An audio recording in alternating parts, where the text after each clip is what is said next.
যখনই কোনো বনি আদম একটা গুনাহ করে তো দিলের মধ্যে একটা নুক্তা, কালো সৌদা, কালো একটা দাগ পড়ে।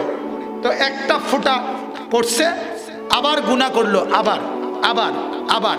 তাহলে আপনি 3 ঘন্টা লাগাতার নর্তকীর ছবি দেখলেন মোবাইলে, কতগুলো দাগ পড়ছে? কথা বলেন না।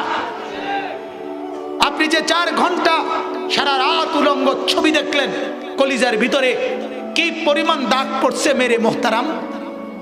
আমার বাপ, আমার ভাই, আমার বন্ধু, বলেন বলেন। তাইলে এইরকম একটার পর একটা গুনাহ, কালো দাগ পড়তে পড়তে পৃষ্ঠাটা এরকম সাদা ধবধবে ছিল দিল, তো এটাকে কালো দাগ ফেলতে ফেলতে যখন ঢাইকা ফেলে, তো এইবার আর কোনো নেক কথা আসর করে না, আল্লাহর কথা আসর করে না। মোবাইলের মিস কল টের পায়, অথচ এত বড় মসজিদের 3 তালার উপরে লম্বা মিনার, ওইখানকার ছাদে মিনারের উপরে মাইক লাগাইয়া আজান দেয়, কিন্তু নাফরমানের কানে ফজরেও ঢোকে না, জোহরেও ঢোকে না, আসরেও ঢোকে না, মাগরিবেও ঢোকে না, এশার নামাজও ঢোকে না। তোর মতো নিকৃষ্ট নাফরমান এই জমিনে আর হয় না, হয় না বেটা। তোর কলিজা নাই বেটা, তোর কান নাই, তোর চোখ নাই। বেনামাজি, তোমাদের চোখ নাই, তোমাদের কান নাই, তোমাদের দিল নাই। দিল মরে গেছে, কান পচে গেছে, চোখ অন্ধ হয়ে গেছে, অন্ধ হয়ে গেছে। উলঙ্গ ছবি দেখতে দেখতে, নাচ দেখতে দেখতে, জিনার দৃশ্য দেখতে দেখতে, ব্যভিচারের দৃশ্য দেখতে দেখতে, নর্তকীর নাচ দেখতে দেখতে, হারাম খাইতে খাইতে, হারাম রোজগার করতে করতে, সুদ খাইতে খাইতে, ঘুষ খাইতে খাইতে, অবৈধ উপার্জন করতে করতে কলিজা মরে গেছে, মরে গেছে। এজন্য মসজিদের সামনে দোকানদার, তার যদি নামাজ মিস হয়, এই কথা কলিজারে কেমনে মানায়? কথা বলে, কোন দুঃখে আপনি নামাজ ছুটলো? কেন নামাজ ছুটলো? এজন্য বাপ ফিকির করে, ফিকির করে, দিল সাফ বানান। আল্লাহর নবী সাল্লাল্লাহু আলাইহি ওয়াসাল্লাম বলেন, আলা ওয়া ইন্না ফিল জাসাদি লামুদগা ইযা সালাহাত সালাহাল জাসাদু কুল্লু ওয়া ইযা ফাসাদাত ফাসাদাল জাসাদু কুল্লু আলা ওয়া হিয়াল কলব। নবীজি বলেন, আমার উম্মত শোনো, প্রত্যেকটা মানুষের দেহে ভেতরে গোশতের একটা টুকরা আছে। কি আছে? বলেন না, কি আছে? তো আল্লাহর নবী বলেন, এটা যদি ঠিক হয় তাহলে পুরা দেহ ঠিক। এটা যখন নষ্ট হয়, পুরা দেহ নষ্ট হয়। আলা ওয়াহিয়াল কলব, শোনো আমার উম্মত, এটা কিন্তু নাম হলো কলব। এটাই দিল, এটাই হার্ট, এটাই হৃদয়, এটাই অন্তর, এটাই দিল, এটাই কলব। এটা যার ঠিক, পুরা দেহ ঠিক। নিশ্চিত মনে রাখেন, আপনারাও বুঝবেন, আমাদের দেহে হাতে, পায়ে, চোখে, নাকে, কানে, জবানে, ঠোঁটে, দাঁতে, জিহ্বায়, যেই অঙ্গ দ্বারা যা কিছু আমরা করে থাকি, যা কিছু আমাদের হয়, সব কিছুর প্ল্যানিং, পরিকল্পনা, প্রথম আকাঙ্ক্ষা করার প্রেরণা দিলের মধ্যে জমা হয়। ঠিক কিনা বলেন না? প্রত্যেকটা জিনিস আমার এখন মনে হইছে, আমি এখন উঠটা বাজারে যাবো, তো এ মনে হইছে, এটা কোনানে মনে হইছে, হাতের মধ্যে না নাকের মধ্যে? দিলের, দিলের মধ্যে। আমার দিলে প্রথম আমার জিন্দগির সব কিছু জমা হয়, এরপরে বিভিন্ন অঙ্গ প্রত্যঙ্গে সার্কুলার হয়, সরবরাহ হয়, পর চায় সবগুলো অঙ্গ। এই জন্য আল্লাহর নবী বলছেন, এই কলব, এই দিল পুরা দেহের বাদশাহ। পুরা দেহের কি বলেন না? বাদশাহ, পুরা শরীরের বাদশাহ। এই দিল যার সাফ, পরিষ্কার, সেই দিল সারাক্ষণ তখন নেক কাজের জন্য ফুসলায়। সুবহানাল্লাহ। নেক কাজের জন্য প্রেরণা দেয়, নেক কাজের জন্য অনুপ্রেরণা দেয়। কারণ সাদা অন্তর যে, বিশুদ্ধ অন্তর যে, কলবে সালিম, পবিত্র অন্তর, নিরাপদ অন্তর, বিশুদ্ধ অন্তর। মেরে মোহতারাম, আল্লাহ তাআলা কোরআনে স্পষ্ট বলছেন, শুনতেছেন? আল্লাহ তাআলা বলেন, ইয়াউমা লা ইয়ানফাউ মালুন ওয়ালা বানুন, কিয়ামতের দিন হাসরের মাঠে লা ইয়ানফাউ, উপকারে আসবে না, মালুন, কোন সম্পদ, ওয়ালা বানুন, কোন সন্তানাদি, ইল্লা মান আতাল্লাহ বিকলবিন সালিম, শুধু কেবল উপকারে আসবে ওই ব্যক্তি যার অন্তর পবিত্র, নিরাপদ, বিশুদ্ধ, সাদা ধবধবে। হ্যাঁ, এটা কোরআনের আয়াত। বিশুদ্ধ অন্তর, গুনাহমুক্ত অন্তর, পবিত্র অন্তর, বিশুদ্ধ দিল, যে দিল, হ্যাঁ, ভারতের এক বুজুর্গ শেখ মোহাম্মদ আহমদ সাহেব রহমতুল্লাহ আলাই 35 বছর দিলের মেহনত করছে আল্লাহওয়ালা বুজুর্গদের সোহবতে থাইকা দিল সাফ করার জন্য। একদিন দিলের মধ্যে অনুভব হয়েছে যে সারাক্ষণ আল্লাহর কথাই মনে হয়, আখিরাতের কথাই মনে হয়, বন্দিগি আর ইবাদত করতেই মনে চায়। তখন হাত তুলে বলছে আল্লাহকে, শুকর হায় দর্দ দিল মুস্তাকিল হো গিয়া, अब तो शायद मेरा दिल भी दिल हो गया। আল্লাহ, আপনার শুকর, আজকে মনে হয় অন্তর আমার আলাদা হয়েছে আখিরাতের জন্য। আজই মনে হয় দিল আমার দিল হয়েছে, অন্তর আমার অন্তর হয়েছে। এটাকে মনে হয় অন্তর এখন, যে অন্তরে আল্লাহকে মনে হয়, রাসূলুল্লাহ সাল্লাল্লাহু আলাইহি ওয়াসাল্লামকে মনে হয়, মদিনার রওজাকে মনে হয়, মক্কার কাবাকে মনে হয়, হারামাইনকে মনে হয়। হায়, হাদিসে আছে, আমার বাপ শুনেন, জোহরের নামাজের ওয়াক্তে মাঝে মাঝে নামাজের ওয়াক্ত হলেই আল্লাহর নবী সাল্লাল্লাহু আলাইহি ওয়াসাল্লাম বলতেন, ইয়া বেলাল কুম আরিহনা বিসসালাহ, ও বেলাল, আরে ওঠো না বেলাল, আজান দিচ্ছ না কেন? আজান দাও জলদি, বহু সময় হয়ে গেছে, মালিকের সেজদা দেই না, জলদি আজান দাও, সেজদা দিয়ে কলিজাটা ঠান্ডা করি। আরিহনা বিসসালাহ, বেচাইন হয়ে যেতেন, বেচাইন, অস্থির হয়ে যেতেন, কখন নামাজ পড়ব, কখন নামাজ পড়ব। বহু সময় হয়েছে সেজদা দেই না। সেজদা যখন বান্দা দেয়, বুজুর্গানে দ্বীন বলে, হাদিসের আলোকে, হাদিসের মধ্যে আছে, আল্লাহ নবী সাল্লাল্লাহু আলাইহি ওয়াসাল্লাম বলেন, আকরাবু মা ইয়াকুনুল আবদু মির রাব্বিহি ওয়া হুয়া সাজিদ, একজন ঈমানদার তার মুনিব আল্লাহ তাআলার সবচেয়ে কাছাকাছি, সবচেয়ে ঘনিষ্ঠ হয় কখন? নবীজি বলেন, ওয়া হুয়া সাজিদুন, যখন সে সেজদা করে। বান্দা যখন সেজদা করে আল্লাহর একদম আপন হয়ে যায়।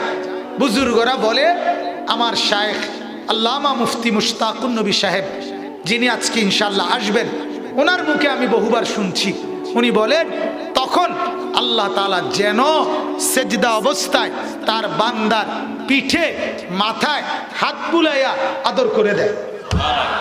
কাছে চলে আসছে যে, ঘনিষ্ঠ হয়ে গেছে যে, এই জন্য মালিক তখন মহব্বতে হাত বুলায়।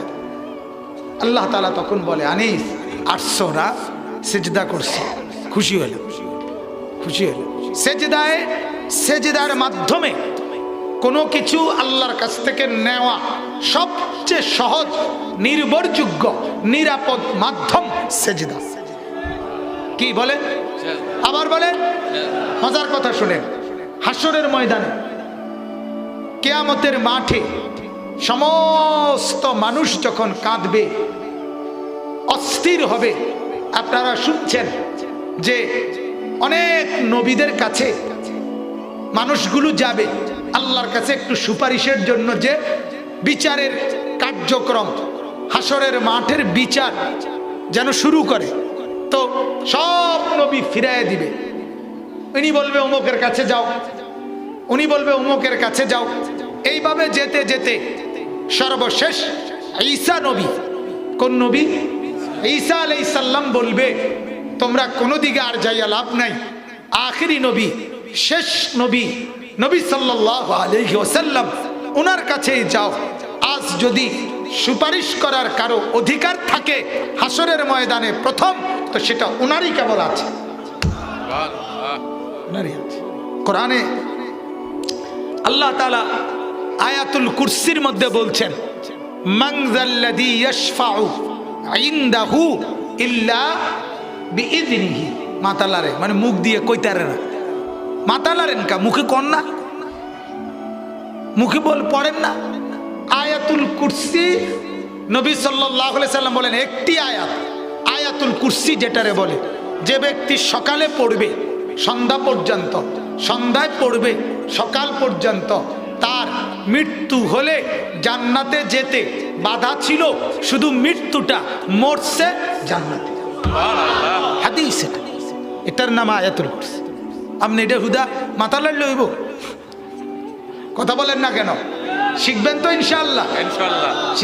এই বছর তো ভাঙতি পড়ে গেছে, এখন নভেম্বর, জানুয়ারির 1 তারিখ থেকে ইনশাআল্লাহ। কি কর না, এবছর তার বেশি দিন নাই আর না, এখন থেকে ইনশাআল্লাহ বলেন ইনশাআল্লাহ। তো আল্লাহ তাআলা বলেন মান যাল্লাযী ইয়াশফাউ ইনদাহু ইল্লা বিইযনিহি। রব্বুল আলামিন বলেন হাসরের মাঠে আমি আল্লাহর অনুমতি ব্যতীত সুপারিশ করবে আমার কাছে এমন আছে কে? কেউ নাই। আমি অনুমতি ছাড়া কাউকে সুপারিশ করার অধিকার নাই। তো সব নবীর উম্মতরা যখন আমাদের নবী সাল্লাল্লাহু আলাইহি ওয়াসাল্লাম ওনার কাছে আসবেন, উনি বলবেন হ্যাঁ আমি তোমাদের জন্য সুপারিশ করব, তোমরা অপেক্ষা করো, আমি আল্লাহর কাছ থেকে আগে সুপারিশের অনুমতি নেই।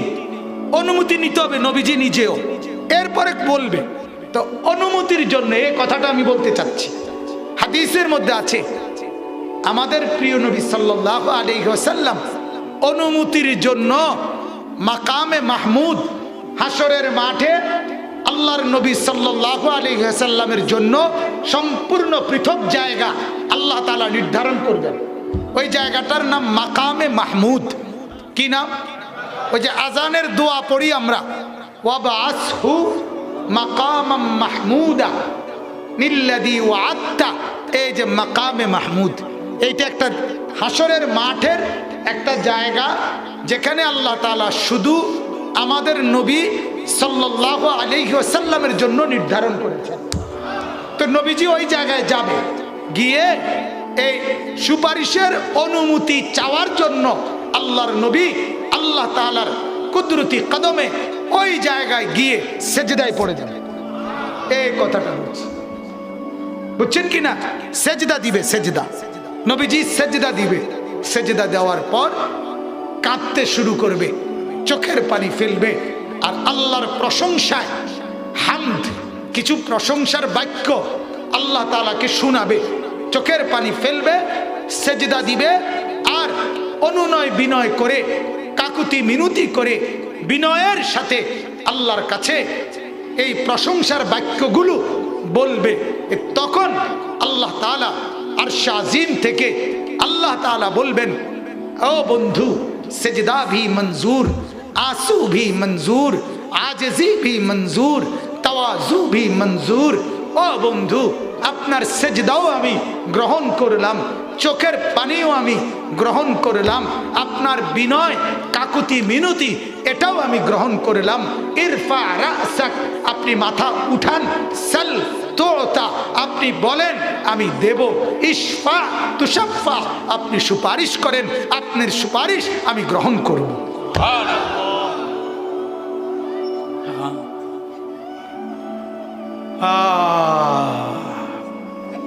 চিনলেন না কাকে?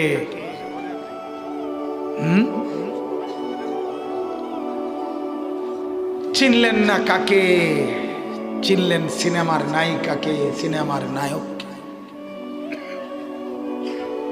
চিনলেন টেলিভিশন, নাটক, সিনেমা, চিনলেন দুনিয়ার মানুষ, যিনি কাঁদবেন, সেজদা দিবেন, সুপারিশ করবেন,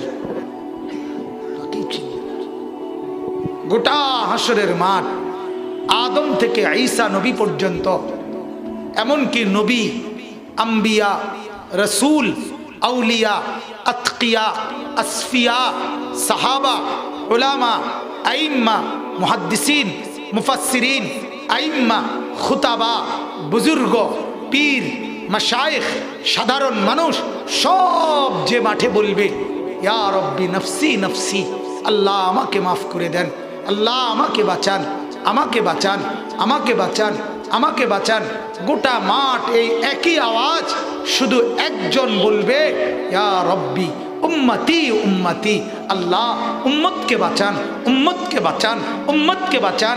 তিনি মুহাম্মদুর রাসূলুল্লাহ সাল্লাল্লাহু আলাইহি ওয়াসাল্লাম। বলেন আলহামদুলিল্লাহ। কলিজার সবচেয়ে বেশি আপনজন হওয়া উচিত ছিল তিনি, কিন্তু ছেড়ে দিলেন ওনাকে। যখন বিড়ি সিগারেট খান তখন মনে হয় ওনার কথা? হ্যাঁ, তখন মনে হয়।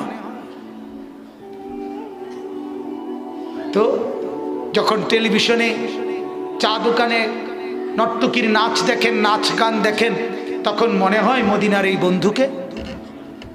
কথা বলেন না কেন? এই যুবক, যখন উলঙ্গ ছবি দেখো, নাচ দেখো, হিন্দি সিনেমার নায়িকা দেখো, তখন কি মনে হয় মদিনার বন্ধুকে? তাইলে কাকে দেখে, কার কথা ভেবে, কার পিছনে ঘুরে জীবন শেষ করলেন? অথচ আপনি চাইলেও মরতে হবে, না চাইলেও মরতে হবে। আপনি সম্পদশালী হলেও মরতে হবে, আপনি ভিক্ষুক হইলেও মরতে হবে, মোটা তাজা হইলেও মরতে হবে, চিকন হ্যাংলা পাতলা হইলেও মরতে হবে, সুঠাম স্বাস্থ্যবান সুস্থ হইলেও মরতে হবে, অসুস্থ বিমারি হলেও মরতে হবে। নিশ্চিত মৃত্যুবরণ করতেই হবে, হাসরের ময়দানে যেতেই হবে, মিজানের পাল্লায় দাঁড়াইতেই হবে, আমল নামা হাতে নিতেই হবে, ফুল সেরাত পার হতেই হবে। আজকের রাত যেমন সত্য, আজকের দিন যেমন সত্য, এর চাইতে বেশি সত্য সেই কথা। কিন্তু আমার বাপ কেন ভুলে গেল? বলেন। হ্যাঁ, আল্লাহ তাআলা আমাকেই নসিহত গ্রহণ করার তৌফিক দান করে। ভাবেন, প্রত্যেকেই ভাবেন, এই ওয়াজ, এই নসিহত, এই ইন্তজামের মূল মাকসাদ কি? আপনাকে শুধুই কেবল প্রদর্শন, আমরাও বেড়া হইলে আমরার মসজিদ কমিটিও একটা মাহফিল করতে পারে, এটা দেখানো, ঠিক না? এটাই তো মাকসাদ। দেখাই দিলাম বেড়া হইলে একটা মাহফিল করিয়া, না, এটা তো মাকসাদ না। মাকসাদ আপনার কলিজায় আখিরাতের ফিকির তৈরি করা, পরকালের ফিকির তৈরি করা। আল্লাহ তাআলা আমাদেরকে আখিরাত আর পরকালের ফিকির কলিজার ভেতরে লালন করার তৌফিক দান করেন। আমি প্রায় কথা বলি, দুনিয়া বুঝাবার লোকের অভাব নাই, আখিরাত বুঝাবের লোক বড় অভাব। বড় অভাব কিনা বলেন না? এখানে যে শিল্পপতিরা, মোশাররফ ভাই পুরা নরসিংদী বুঝাই দিতে পারবো, ঠিক কিনা বলেন না কেন? ওই যে আরেক বেটা ইকবাল ভাই পুরা ঢাকা বুঝাই দিতে পারবো, সুতা কারে কয়, শার্ট খারে কয়, কোন কোম্পানি কিতা বালা বুঝে এগুলা। দুনিয়া বুঝাবার লোকের অভাব নাই, কিন্তু আখিরাত বুঝাবার লোকের বড় অভাব। সারাদিন দুনিয়া বুঝাচ্ছে সবাই সবাই সবাই। আমি নিজে দেখছি ক্ষেতের মধ্যে লুঙ্গি পরা আপনার ব্যক্তি কাজ করতেছে, ক্ষেতের মধ্যে সবজি, ওই ব্যক্তিকে দেখছি প্রাইভেট কার থামাইয়া চারজন ওই মনো আপনার বীজ বা এই জাতীয় কোনো কোম্পানির লোক তারা পাশে বৈশা তারে বুঝাইতে আছে। তাহলে দুনিয়া ফুলকপি আর ফাতা কফি এইটা বুঝানোর জন্য আপনার লোক চারজন অফিসার, আখিরাত বুঝাবার লোক কই? কই?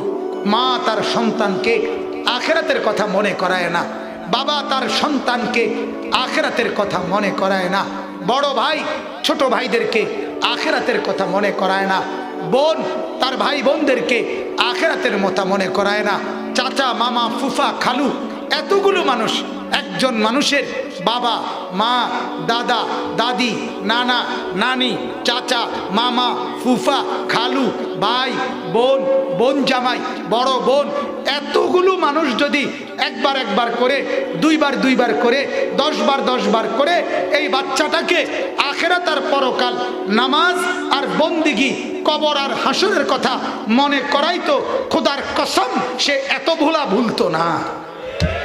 আজ যে পরিমাণ ভুলে গেছে। মুসলমানের ছেলে ফজরের নামাজ কখন পড়ে ভুলেই গেছে। লক্ষ লক্ষ কোটি কোটি মুসলমানের ছেলে ফজরের নামাজ কখন পড়ে ভুলেই গেছে। আমার শায়েখ আল্লামা মুফতি মুশতাকুন নবী সাহেব বলে, ভুলে গেছে না শুধু, ভুল না ভি ভুল গিয়া, ভুলে গেছে যে এটাও ভুলে গেছে। ফজর নামে যে একটা নামাজ আছে এটাই মনে নাই। নামাজ মানেই জুমার নামাজ। নামাজ মূলত 1 ওয়াক্ত, বাকি 5 ওয়াক্ত এটি আমরা অল্প কয়েকজন বেকুব আমরার বানানো। এটি নামাজ শুধু জুমা, যার কারণে সবাই জুমা পড়ে, বাকি নামাজগুলো পড়ে না। তার মানে আল্লাহকে বুঝায় যে আল্লাহ আপনি ফরজ করছেন যেটা এটা পড়ছি, আরে হুজুররা বানাইয়া কইছে যেটা এটা মানছি না। তো নাইলে কি বলে, ঠিক না কথাটা? নাইলে কারণটা কি? শনিবার, রবিবার, সোমবার, মঙ্গলবার, বুধবার, বৃহস্পতিবার আল্লাহকে মনে হয় না কেন? কেন মনে হয় না? আল্লাহ তাআলা আমাদেরকে বুঝ দান করেন। মেরে মোহতারাম, আমার বাবা, আমার ভাই, আমার বন্ধু, জওয়ান ছেলেরা, আমি এতক্ষণ পর্যন্ত কথা লম্বা হয়েছে যে কথাটা বুঝাবার জন্য যে অল্প কথায় কি হইতে পারে, মনে আছে কিনা? অল্প কথায় কি হইতে পারে, কিন্তু কার? যার চোখ আছে, যার কান আছে, যার দিল আছে। এজন্য আল্লাহ কোরআনে বলছে, কাফের যারা, তাদের লাহুম কুলুবুন লা ইয়াফকাহুনা বিহা। জাহান্নামী কেন জাহান্নামী? আল্লাহ নিজে বলছে তার দিল ছিল কিন্তু সেটা কিছু বোঝে নাই। ওয়ালাহুম আয়ুনুন লা ইউবসিরুনা বিহা, তার চোখ ছিল কিন্তু কিছু দেখে নাই। ওয়ালাহুম আযানুন লা ইয়াসমাউনা বিহা, কান ছিল কিন্তু কিছু শুনে নাই। এই জন্য জাহান্নামী, এই জন্য জাহান্নাম। তার মানে কি? সমস্ত জাহান্নামী মূলত দুনিয়াতে অন্ধ ছিল, ঠিক না কথাটা? যারা অন্ধ তারাই মূলত জাহান্নামী। যারা বধির, কানে শুনে না, তারাই মূলত জাহান্নামী নাকি? যারা পাগল, কিছুই বুঝে না, তারাই মূলত জাহান্নামী? না না, আল্লাহ বলেন তোমাদের দৃষ্টিতে তো তোমরা দেখছো চোখ আছে, কান আছে, দিল আছে, কিন্তু আমি দেখছি চোখ নাই, কান নাই, দিল নাই। কারণ যেই দিল আমাকে ভাবে না ওইটা কোনো দিল না, যে কান আমার আজান শুনে না সে কোনো কান না, যেই চোখ আমার কোরআন দেখে না, আমার বন্ধুর হাদিস দেখে না, ওইটা কোনো চোখ না, ওইটা দুনিয়ার ভোগবিলাস জন্তু জানোয়ারের মতো উপভোগ করছে। জন্তু জানোয়ার যেমন দুনিয়া ভোগ করছে ওইটাও ভোগ করছে। আল্লাহ আমাকে মাফ করে দেন। আল্লাহ তাআলা আমাদের কলিজার মধ্যে বুঝ দান করেন। আচ্ছা, মাশাআল্লাহ, বলেন আলহামদুলিল্লাহ, সকলেই বলেন আলহামদুলিল্লাহ। হযরতের জন্য আমার শায়েখ আরিফ বিল্লাহ হাকিমুন নফস আল্লামা মুফতি মুশতাকুন নবী কাসিমি হযরত দামাত বারাকাতুহুমের জন্য আমরা সবাই দোয়া করব। আল্লাহ তাআলা তাকে পূর্ণ সেহত আফিয়ত দান করেন, বলেন আমিন। সবাই বলেন আমিন। সারা বাংলাদেশ থেকে বিশ্বাস করেন এই পরিমাণ মাহফিল ওনার কাছে চায়, যদি কাইটটা টুকরা টুকরা করে ফাটান যাইতো তাইলেও চাহিদা পূরণ করা সম্ভব। বেচারা কি করবে? কিভাবে সম্ভব? একজন মানুষ কি করবে? আল্লাহ তাআলা হিম্মত দান করেন, আল্লাহ তাআলা সুস্থতার এক জিন্দেগি দান করেন, বলেন আমিন। মোহতারাম হাজিরিন, আমি যে আয়াতটা পড়ছি এই আয়াতটা আল্লাহ তাআলা আমাদেরকে পরকালই মনে করাই দিছে, যেটা আমি এতক্ষণ বলে ফেলছি। এটাই মূল কথা। আপনি শুধু আয়াতের তর্জমা দেখেন, আপনি যান।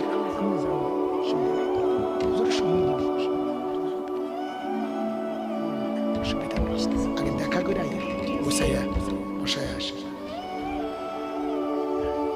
ভাই, মেহরবানি করে সবাই উঠাউঠি করেন না, আল্লাহর ওয়াস্তে।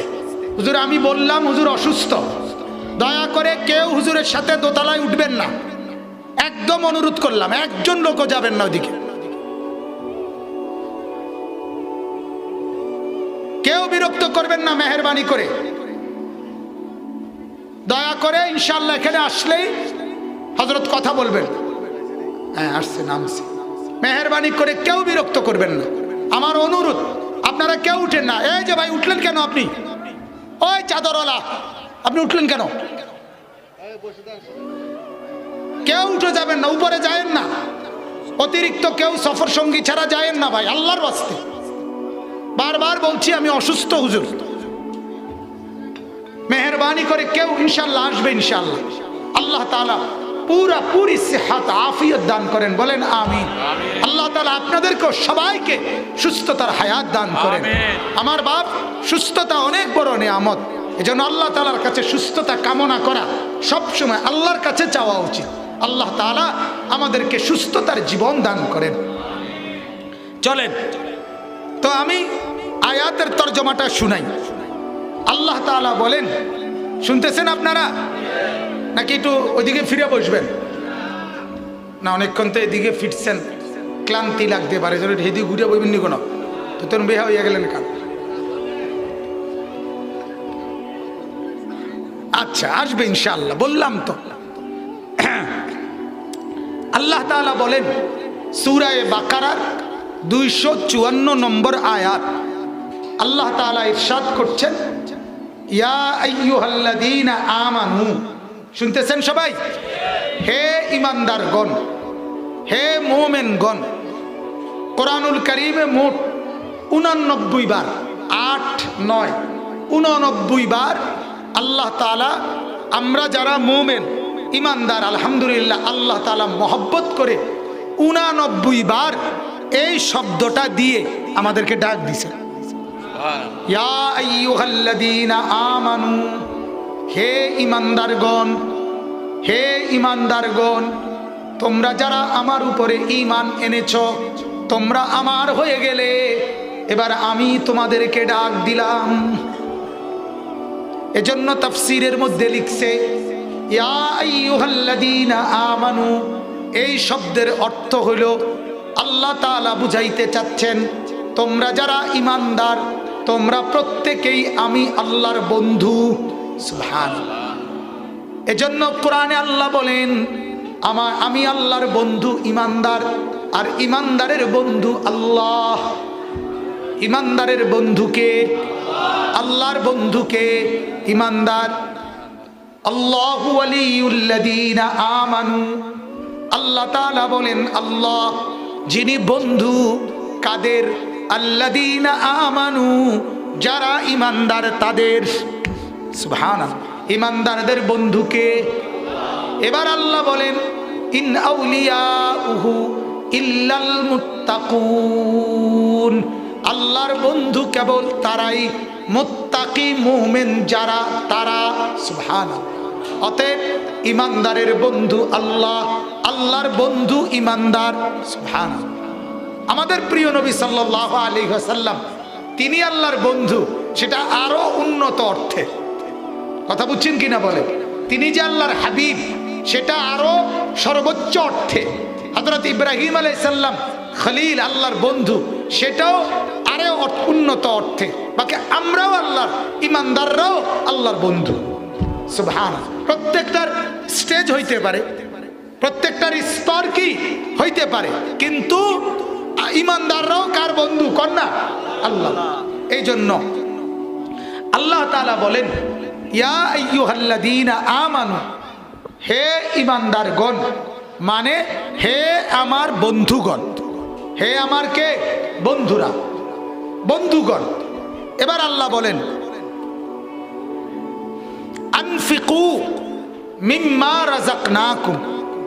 হে আমার ঈমানদারগণ, হে আমার বন্ধুগণ, তোমরা যেহেতু আমার উপরে ঈমান এনেছো, আমার বন্ধু মুহাম্মদুর রাসূলুল্লাহ সাল্লাল্লাহু আলাইহি ওয়াসাল্লামকে মেনে নিয়েছো, অতএব আমি তোমাদেরকে বলছি আনফিকু মিম্মা রাযাকনাকুম।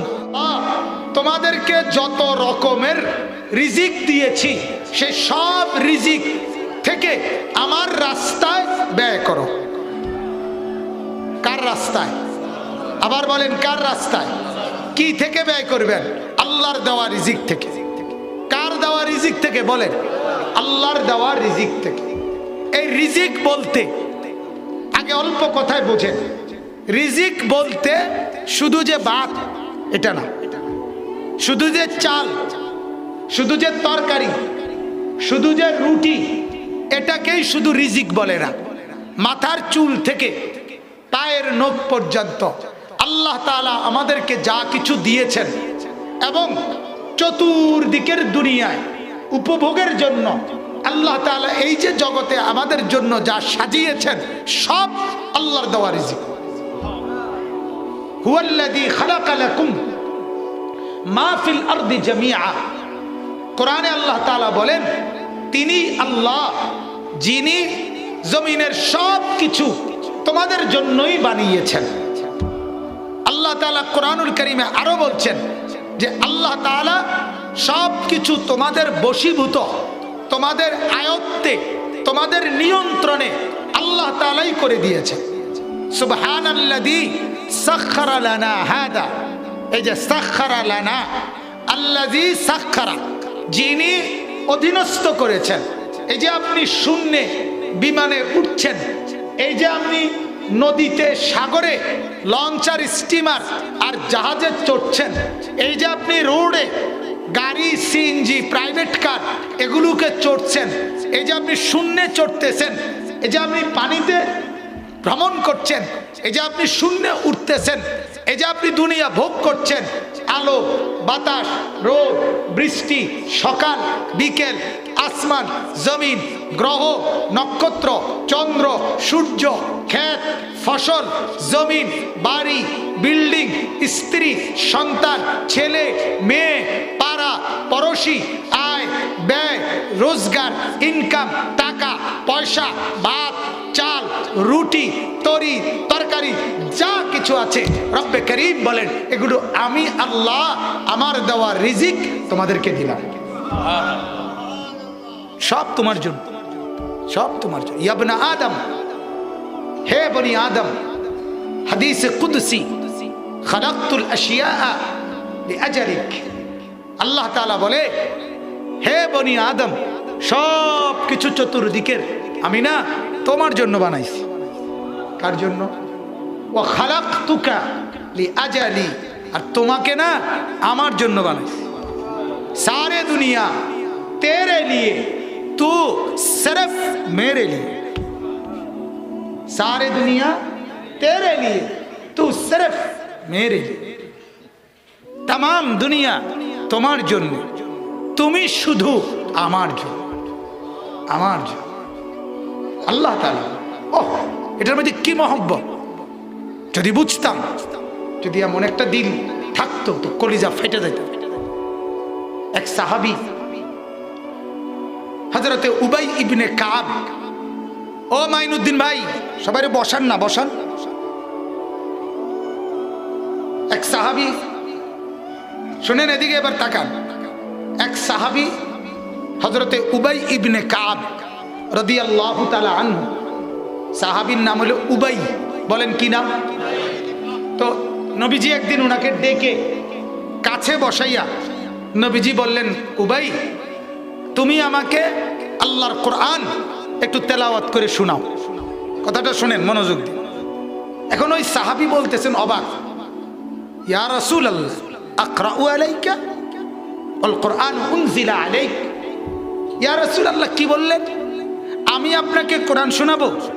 আরে কোরআন তো আপনার উপরেই নাজিল হয়, আপনি তো আমগরে শুনান, আপনারে আমি শোনাবো কেন? এটা কেমন কথা? আল্লাহ নবী সাল্লাল্লাহু আলাইহি ওয়াসাল্লাম বললেন, উবাই, আরশ আজিম থেকে জিবরাইলকে পাঠিয়ে রব্বুল আলামিন তোমার নাম উল্লেখ করে বলেছে তোমার কণ্ঠে কোরআন শুনতে। সাহাবী এখন কি করবে উনি? মানে উনি কি করলেন? উনি বলতেছেন, আওয়া সাম্মানি রব্বি। ইয়া রাসূলুল্লাহ, কি বললেন এটা? আল্লাহ তাআলা আমার নাম নিছে? নবীজি বললেন, নাম, তোমার নাম নিছে। উনি আবার বললেন, হাদিসে আছে, আওয়া সাম্মানি রব্বি। ইয়া রাসূলুল্লাহ, কি বললেন? আমার নাম, আমার নাম, আমার নাম নিছে আল্লাহ।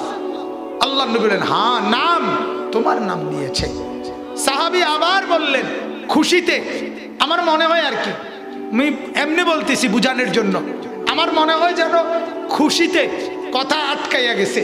ইয়া রাসূলুল্লাহ, আবার বলছে তিনবার, তৃতীয়বার আওয়াজ সাম্মানি রব্বি, ইয়া রাসূলুল্লাহ, আল্লাহ আমার নাম, আমার নাম, আমার নাম বলছে। আল্লাহ নবী বললেন হ্যাঁ তোমার নাম নিছে। ফাবাকা, হাদিসে স্পষ্ট আছে ওই সাহাবী তখন অঝরে কাঁদতে শুরু করছে আর বলছে ইয়া রাসূলুল্লাহ, আমার জিন্দেগির এর চাইতে বড় পাওয়া আর কি হইতে পারে, আমার মনিব আমার নাম নিছে। আমার মালিক আরশ আজিম থেকে আমার মতো এক নাদান গোলামের নাম নিছে, এর চাইতে বড় প্রাপ্তি আর কি হইতে পারে। দুনিয়ার কোন এমপি সাহেব যদি কারোর নাম নেয় আর তাকে যদি আইসা কেউ বলে আজ না এমপি সাহেবের অফিসে তোমার নাম নিছিল, উনি নিজে তোমার কথা জিজ্ঞেস করছে, সে কি পরিমাণ খুশি হবে? পাগল হয়ে যাবে, পাগল হয়ে যাবে খুশিতে। বউরে আইসা ধমক দিবে, ধমক, এক কথাবার্তা আগের মতো কইন না, হিডি নাইন। আজকেও এমপি সাহেব আমার নাম লইছে ডাইরেক্ট, আমার নাম, কথা তো কও সহে লাগে না, আইয়ে হইতেলাই দেখে বুঝো না, ঠিক কি না বলেন না, বলবে কি না? চা দোকানে তো আমার মনে দোয়ানদারের শুধু বাইর করে দিও, বাইরে বেড়া সমস্ত বেড়া ফলাইন টোলাইন ইটান, আমার নামে বমু শুধু চা দোকান, মানে অর্থাৎ খুশিতে উনি পারে না, ঠেঙালগি দিয়ে হাঁটে আর কি। সেখানে যদি আর শাজিমের মুনিব, গোটা কায়নাতের মুনিব আল্লাহ কারোর নাম নেয়, সে কি পরিমাণ খুশি। কিন্তু এর জন্য তো একটা দিল চাই, এটা বুঝার জন্য তো একটা কি দরকার? দিল দরকার, এমন একটা অন্তর। আল্লাহ তাআলা এটাই বললেন, বান্দা শোনো না, এই শুনছো, আমি তোমাকে আমার জন্য বানাইছি, তুমি আমার। কি কথা এটা যদি সামনে বলতো কেমন লাগতো? আল্লাহর ওয়ালারা, আউলিয়ারা ঠিকই অনুভব করে, আল্লাহর পেয়ারা বান্দারা নাই তো সারা রাত উঠে কাঁদে কেন? তাহাজ্জুদের নামাজে এমন লম্বা সেজদা দেয় কেন? ওই যে আল্লাহ পাকের ভালোবাসা, মহব্বত, আদর নিজেদের দেহে অনুভব করে, অনুভব করে। কালান্দার হারছে গুইয়া দিদা গুইয়া, বুজুর্গদের কথা হলে এটা। আল্লাহর নেক বান্দারা যখন কিছু বলে তো যেন চোখে দেখে দেখে বলে, দেখে দেখে মজা পায়।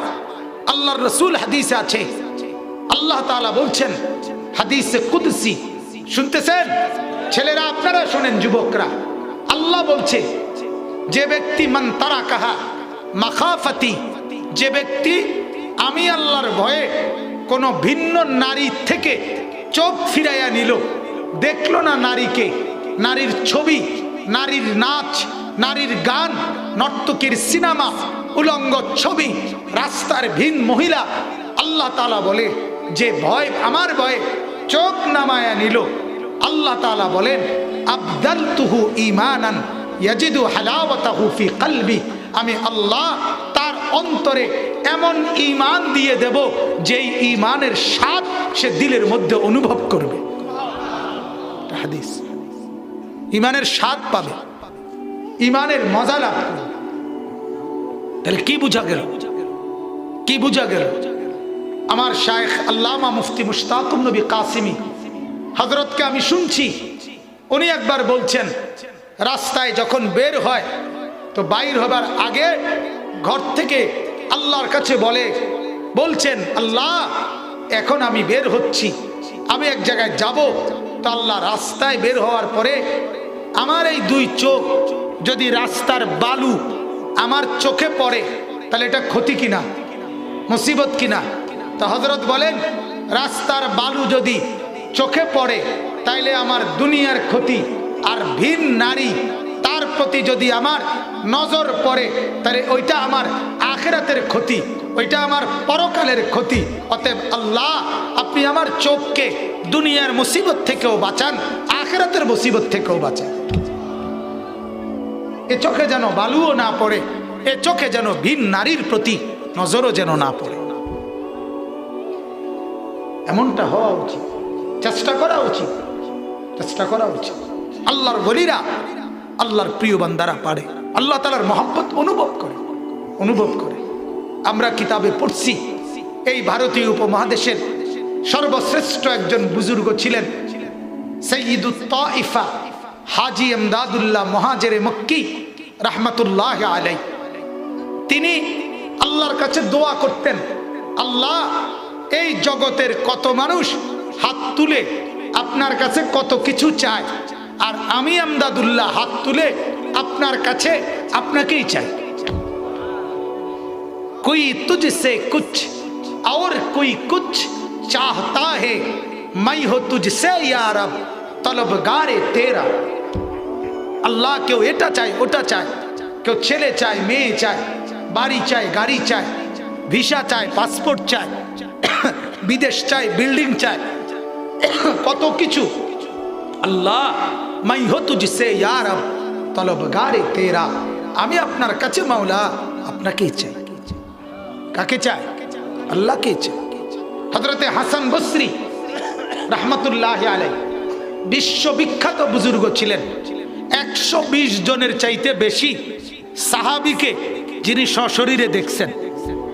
হাসান বসরি তাবিঈ, উনি বলতেন, আমাকে আল্লাহ তাআলা যদি হাসরের মাঠে বলে, হাসান তুমি 2 রাকাত নামাজ পড়ার সুযোগ চাও না জান্নাতে যেতে চাও, কোনটা নিবা বলো? হাসান বসরি বলেন, খোদার কসম আমি মাওলাকে বলবো, মাওলা আমি 2 রাকাত নামাজ পড়ার জায়গা চাই, জান্নাত না। কেন? জান্নাত তো আমার জন্য, 2 রাকাত নামাজ তো আমার মাওলার জন্য। কি কথা আর কি বুঝ না, আমরা ওনাদের মতো হইতে পারবো না, এই জন্য আমরা কিছুই করব না, এটাই উচিত, ঠিক কিনা? যখন আমি কিছুই করতাম না, কাজে উঠতে লাই, এটাই বালা, এটাই নিরাপদ। শুয়ে লাইলাম, ঘুমাইয়া লাইলাম, আমাকে বুঝ কিন্তু অনেকটা এরকম। এটি কইয়া লাভ আসেনি, আমরা কি আর তাগো মতো হইতার না? আপনি যখন হইতেন ফাটতেন না, কাজে আপনি ঘুমে যান, এটাই আপনি এটা তো পারবেন মাশাআল্লাহ। ঘুমটা তো ভালো বুঝছেন আপনি, বন বিড়ি চা দোকানের গপ এটা তো ভালো বুঝছেন মাশাআল্লাহ, এটা তো খুব বোঝেন। হ্যাঁ, ফাকনা ফাকনা আলাপ, পরের বদনাম গীবত শাকায়েত, এগুলো তো খুব বুঝেন। আল্লাহ তাআলা আমাদেরকে মাফ করে দেন। অতএব আমার বলার উদ্দেশ্য হলো, এটা বড় মহব্বতের কথা। আল্লাহ তাআলা বলেন, সারা দুনিয়া বান্দা আমার দেওয়া রিজিক তোমার জন্য, তুমি কেবল আমার জন্য। আমি কার জন্য বলেন? আমরা কার জন্য? আল্লাহ। আর গোটা দুনিয়া কার জন্য? আমার জন্য। তো আল্লাহ তাআলা বলেন,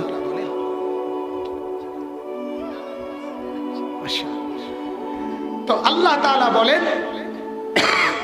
আনফিকু মিম্মা রাযাকনাকুম, আমি তোমাদেরকে যা দিয়েছি রিজিক, তার থেকে আমার রাস্তায় ব্যয় করো। কার রাস্তায়?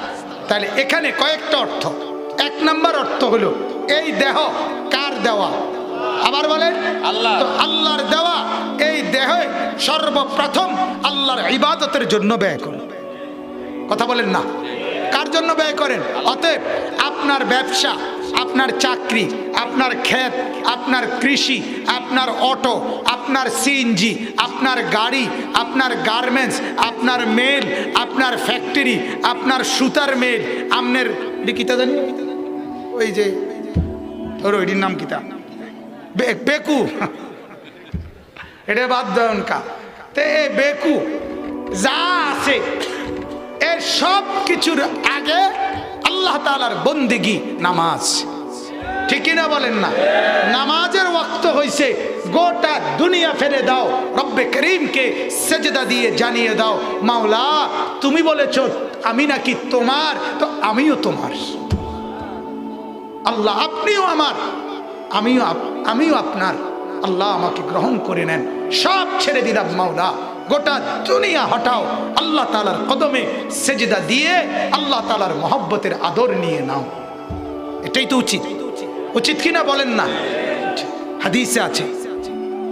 হাদিসে একটা হাদিস তো বললাম, নবীজি সাল্লাল্লাহু আলাইহি ওয়াসাল্লাম হযরতে বেলালকে বলতেন, বেলাল আজানের ওয়াক্ত হইছে, আরে জলদি আজান দাও, কুম দাঁড়াও বেলাল, আরিহনা বিসসালাহ, আরে বেলাল কলিজাটা ঠান্ডা করো, কলিজা ঠান্ডা করো, আজান দাও, অনেকক্ষণ হয়ে গেছে সেজদা দেই না, সেজদা দিয়ে কলিজাটা ঠান্ডা করি, দাও আজান দাও। এই নামাজের প্রতি আগ্রহ। আরেকটা হাদিস শুনেন, আম্মা জান আয়েশা রাদিয়াল্লাহু তাআলা আনহা, নবীজির স্ত্রী। কার স্ত্রী? নবীজির বিবি।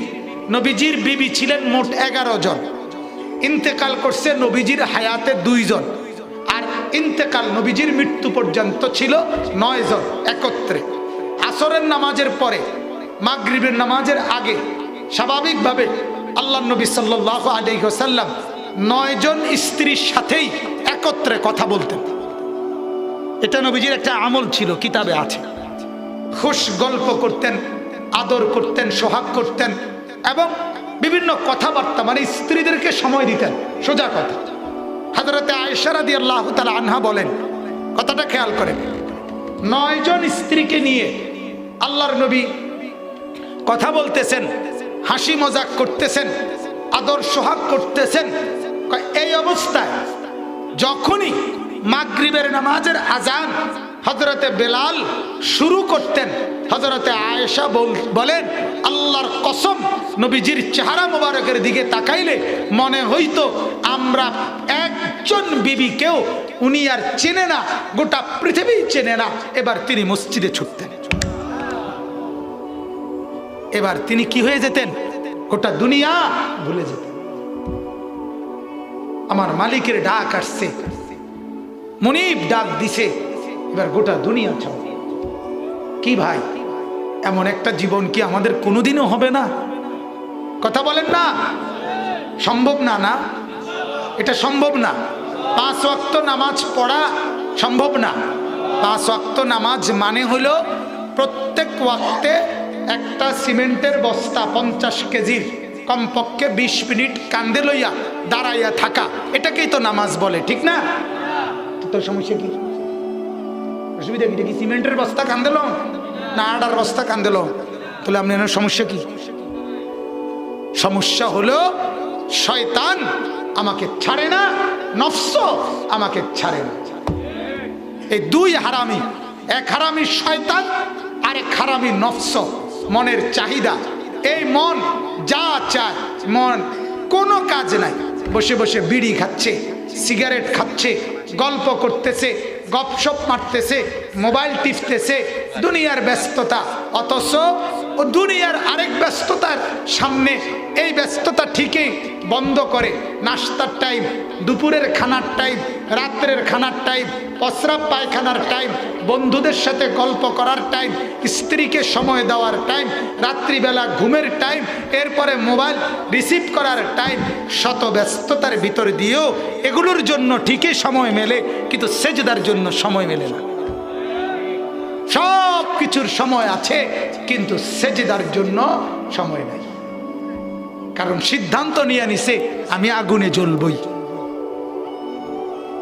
আপনি সিদ্ধান্ত নিছেন 5 ওয়াক্ত যারা নামাজ পড়েন না, আপনাদের মূল সমস্যা হইল, আমার ছোট্ট বুঝ হইল, আপনারা নিশ্চয়ই ফেরেশতাকে বলে ফেলছেন যে ভাই আমার নাম আপনি জাহান নামে লিখকে এলাম, খুদা ঘুরে এগারাইয়া লাভ নাই আর চাইয়া লাভ নাই, লিখ গেলাম। হ্যাঁ, এত জামালার দরকার নাই, লিখ গেলাম। নাউযুবিল্লাহ, আল্লাহ আমাদের সবাইকে মাফ করে দেন। তাইলে 1 নম্বরে আমি বললাম পুরা দেহ কার দেওয়া? আবার বলেন, আল্লাহর দেওয়া। তাহলে এই দেহে প্রথম আল্লাহর চাওয়া, আল্লাহর রাস্তায় খরচ করো, মানে হলো আল্লাহর ইবাদত করো, ঠিক কিনা বলেন না? 2 নম্বর আরেকটা বলি, আল্লাহ তাআলা আমাদেরকে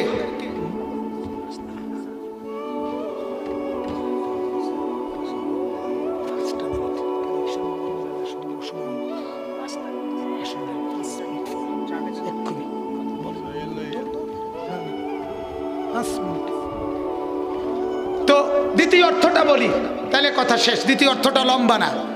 2 নম্বর কথা হলো আল্লাহ তাআলা বলেন, বান্দা একদিকে তোমার শরীর, এটা দিয়ে প্রথম আমি চাই আমার ইবাদত।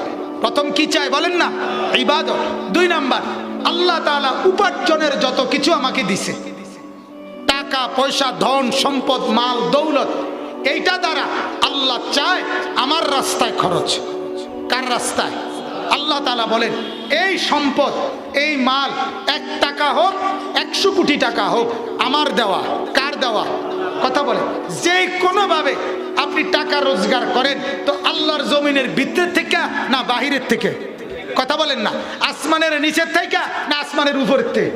মাটির নিচ থেকে না মাটির উপরের থেকে? তো আসমানও আল্লাহ, জমিনও আল্লাহ, সূর্যও আল্লাহ, চন্দ্রও আল্লাহ, আপনিও আল্লাহ, হাতও আল্লাহ, ফাও আল্লাহ, মাটিও আল্লাহ, রড সিমেন্ট ইট বালু সব উপাদান এগুলো তো আল্লাহর। আপনার কিতা? কথা বলেন না কেন? আমার কি? কিছুই না, সব কার? আল্লাহ। তো আল্লাহ তাআলা বলেন আমি তোমাকে যে মাল সম্পদ দিয়েছি তার দ্বারা যাকাত, দান, সাদাকা, ফিতরা, নফল বিভিন্ন খাতে ব্যয়, যেগুলো দ্বারা নেকি হয়, যেগুলো দ্বারা সওয়াব হয়, আখিরাতের পুঁজি হয়, জান্নাতের ঘর হয়, কবরের আযাব মাফ হয়, জাহান্নামের আগুন হারাম হয়, এমন রাস্তায় তুমি বেশি বেশি দান করো। বলেন আলহামদুলিল্লাহ। এবার শুধু তর্জমাটা শুনেন। আল্লাহ তাআলা বলেন তুমি শরীর দিয়ে আমার দেওয়া শরীর দিয়ে ইবাদত করো, আমার দেওয়া মাল দিয়ে আমার রাস্তায় খরচ করো। কোন সময় পর্যন্ত? আল্লাহ বলেন এই কথাটা খুব দরকার, দেখেন তর্জমাটাই যথেষ্ট। আল্লাহ তাআলা বলেন একজন মানুষ উপার্জনের জন্য দুনিয়ায় বিভিন্ন রকমের বেচা কিনা উপার্জন করে। 2, মানুষ নিয়মিত বিভিন্ন প্রয়োজনে অপরের সাথে বন্ধুত্ব সম্পর্ক করে। 3, মানুষ বিভিন্ন প্রয়োজন পূরণের জন্য কারো না কারো সুপারিশ ধরে। আপনি বলে দেন। আল্লাহ তাআলা বলেন মিন কাবলি আন ইয়াতিয়া ইয়াউমুন, আমার বান্দা এই দেহ দিয়ে ইবাদত করো, এই মাল দিয়ে দান করো, ওই সময় ওই মাঠ ওই দিন ওই হাসরের ময়দান আসবার আগে যেই দিন লা বাইউন, কোনো বেচা কিনা উপার্জন থাকবে না, ওয়ালা খুল্লাতুন, কোনো বন্ধুত্ব মহব্বত থাকবে না, ওয়ালা শাফাআতুন, কোনো সুপারিশ কারো থাকবে না। আচ্ছা কি সুন্দর কথা, চিন্তা করছেন? যেদিন কোনো উপার্জনের মাধ্যম থাকবে না, যেদিন কোনো বন্ধু বান্ধব থাকবে না, যেদিন কোনো কারো তোমার পক্ষে একজন মানুষ আরেকজন তোমার পক্ষে সুপারিশ করে দিবে এরকম কেউ থাকবে না।